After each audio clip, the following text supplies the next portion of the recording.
Always remember, this is my advice for Mr. Trump. Always remember, it's the American people that put you in office. And that's why I would like the president-elect and what I want him to do, and I think we're going to have to hold him accountable. He made many promises during this campaign. My advice, Mr. Trump, keep your promises. Donald Trump's agenda is very straightforward. To succeed, I argue, all he has to do is follow through on the agenda. Repealing, replacing Obamacare with free market ideas and solutions like healthcare savings accounts. Why? To lower costs and give you, the American people, real choice. Lowering taxes. Smart idea. Half of the American people won't pay federal income taxes under Donald Trump's plan. Cut personal income and cut corporate taxes. Why? To make America more competitive with the rest of the world. I talked about repatriating corporate profits. Allow these companies to bring back the trillions of dollars that are being held overseas. Offer that 10% low rate in exchange for investment and job creation. By the way, I have an addition to Donald Trump's proposal. If he's going to allow this money back in, is he going to give us a corporate tax rate of 15%, allow the repatriated money back in at 10%? I say go one step further. Any company that will bring millions of dollars and specifically invest in states and cities like Ohio, Milwaukee, Detroit, Wisconsin, Pennsylvania, you know what? Incentivize them. Give them 7.5% a repatriation rate. Let's get those jobs flowing immediately if possible.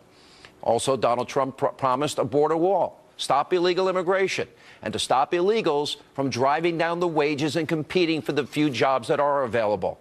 He promised to appoint originalist justices to the Supreme Court, people like Scalia and Clarence Thomas, who believe in the Constitution, co-equal branches of government, separation of powers.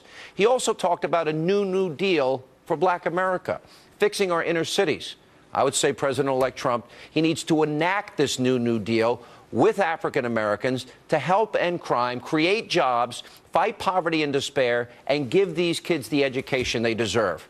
Energy independence, to me, is very, very important.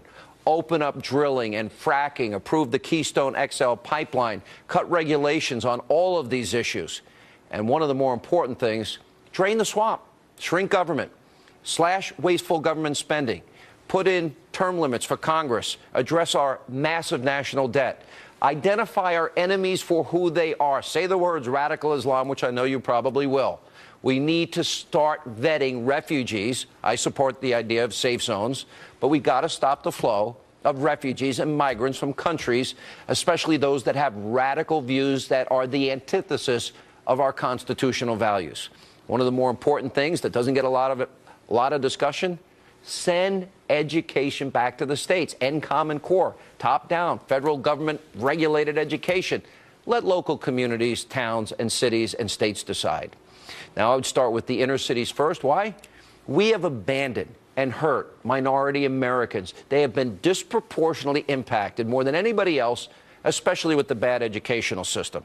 Last point, negotiating free and fair trade. No more cutting deals that negatively impact American workers and causes job losses here at home. And the last thing, to me, this election was about the forgotten man. And if you create millions of jobs in places that put you in power, Pennsylvania, Wisconsin, Michigan, Ohio, where industry is left and it have decimated entire cities, to me, that's what the next 4 years need to be about. We will, on this program, hold Donald Trump accountable to those promises.